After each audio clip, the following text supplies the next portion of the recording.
Welcome to the Archive, Guardian. I am Mimir, an archival mind, tasked with procuring and curating the largest collection of records and data on all things within our universe.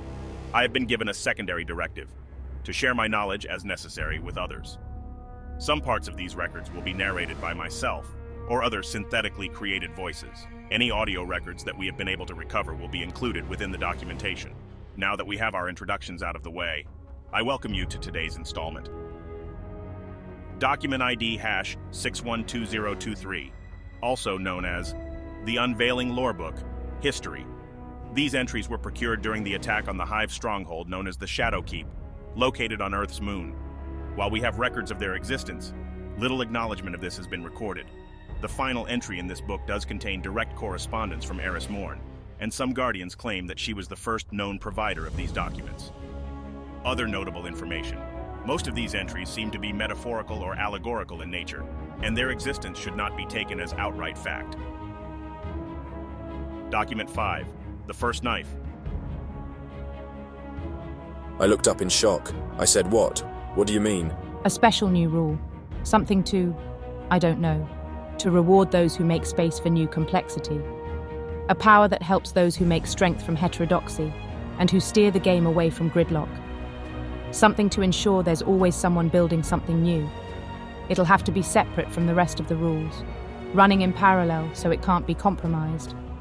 And we'll have to be very careful so it doesn't disrupt the whole game. "All you will do," I said, with rising panic and fury, "is delay the dominant pattern that will overrun the others. It is inevitable. One final shape." No, it'll be different. Everything will be different. Everywhere you look. Everything will be the same. Your new rule will only make great false cysts of horror full of things that should not exist, that cannot withstand existence, that will suffer and scream as their rich blisters fill with effluent and rot around them, and when they pop, they will blight the whole garden. Whatever exists because it must exist, and because it permits no other way of existence, has the absolute claim to existence. That is the only law. No, I am the growth and preservation of complexity. I will make myself into a law in the game. And thus we too became parts of the game, and the laws of the game became nomic and open to change by our influence, and I had only one purpose and one principle in the game, and I could do nothing but continue to enact that purpose, because it was all that I was, and ever would be. I looked at the gardener, I looked at my hands, I discovered the first knife.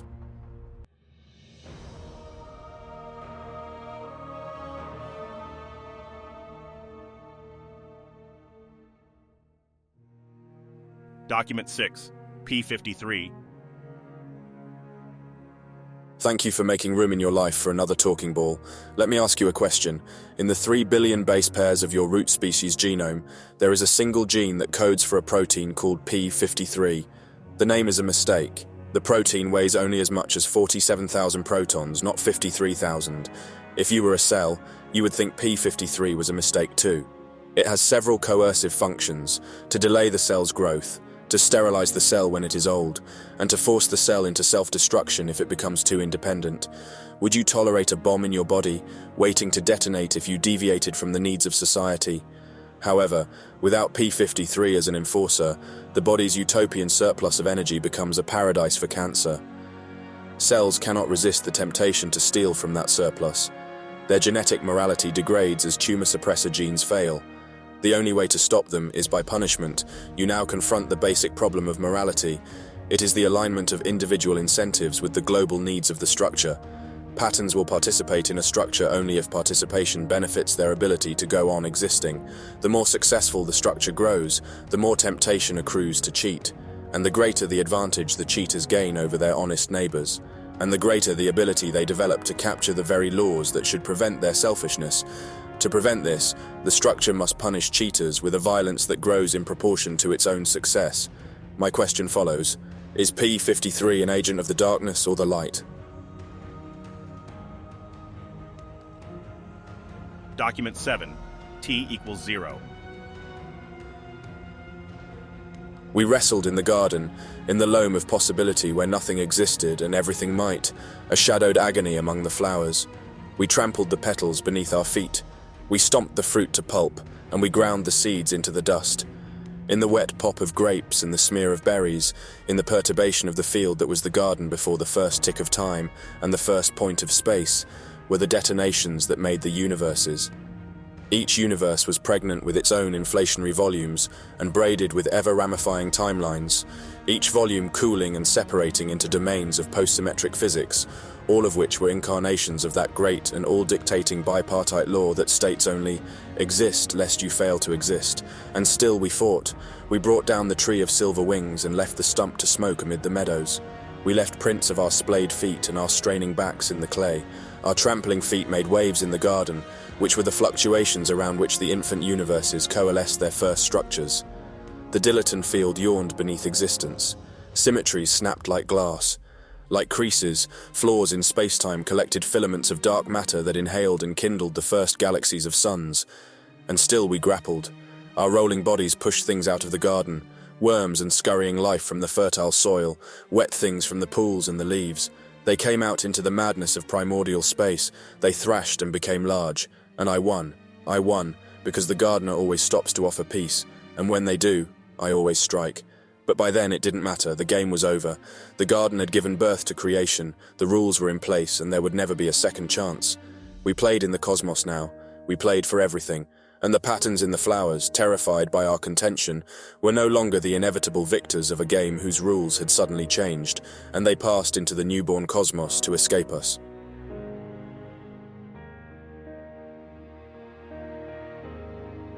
Administrator notes. Good afternoon, everyone. If you are new here, you may call me the Administrator. My purpose here is to manage and maintain Mimir's storage and information archival systems. In addition to this, I have been given a secondary task. This task is to assist Mimir with his secondary directive. I will be providing any additional context and analytical services required to uncover some deeper ideas behind each archival document. Within these sections, we will further develop the ideas that the Winnower seems to be guiding us through. Firstly, they give us more context into their argument with the gardener. The Winnower states that the gardener will only delay the inevitable. The Winnower here states that the inevitable is the final shape. This builds on the ideas that we were introduced to before and goes to show that the path of the universe always leads to one final shape. As the gardener becomes insistent on their new rule, the Winnower discovers the first knife. We've long held the idea that between light and dark must exist a balance. As the light grows brighter, the shadows must also grow darker. This alone corroborates this idea. As the gardener declares their new rule, the Winnower must also discover theirs. Next, we are introduced to P53, a genetic feature in cellular organisms that enables the body to limit and kill a cell if necessary, in order to stop it from becoming too independent. As we will discuss further, this independence is called cancer. The question that the Winnower asks us is whether P53 is an agent of the light or of the dark. This is due to the actions that this enables, but also of the futures that it protects against. For instance, P53 is able to save your body from developing cancer, but at the cost of that cell's independence. It is a culling system to protect the many from the few. These few are able to develop in a way that allows for them to steal from the utopian surplus of energy that your body produces. As well, they cause other issues within your organs as they grow and expand. These cells develop in a way that shouldn't be possible within the rules of your multicellular body.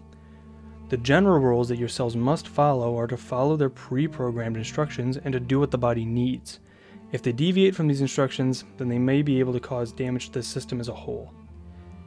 These instructions can be seen as the physical laws of their self-contained universe, or of their community if you'd prefer.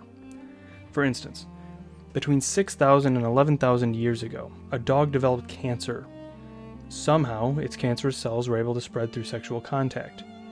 As these cells were cancerous, they were able to bypass the limitations that the host attempted to enact on them. These cells are able to utilize the utopian surplus of energy that your body produces, and they continue to reproduce. It became a single-celled organism. Today, this disease is still spreading and very much alive. Each dog that has this disease has cancer made from another dog's cells. The darkness, or the knife here, would be the restrictions and systems that organisms have that enables them to detect and limit potentially cancerous cells. However, If a cell is able to bypass this and grow past it, it may be able to damage the host organism and others. In a way, those that utilize and are blessed with the light have grown past their natural ability and potentially have the capability to produce pain and suffering due to it. For instance, we saw much of this with the warlords before the age of the city. Most sought nothing but power and wealth for themselves. As well, we know that humanity's golden age brought much in the way of quality of life and improvements to technology that created a utopian society. However, there were those that had rough lives still. Primarily, those that were tested on during the first exobody testing. Humanity's technological development led to much pain and suffering during this time. While our golden age did not last long enough to see these issues go interstellar, if it did, we may have seen more issues with other races.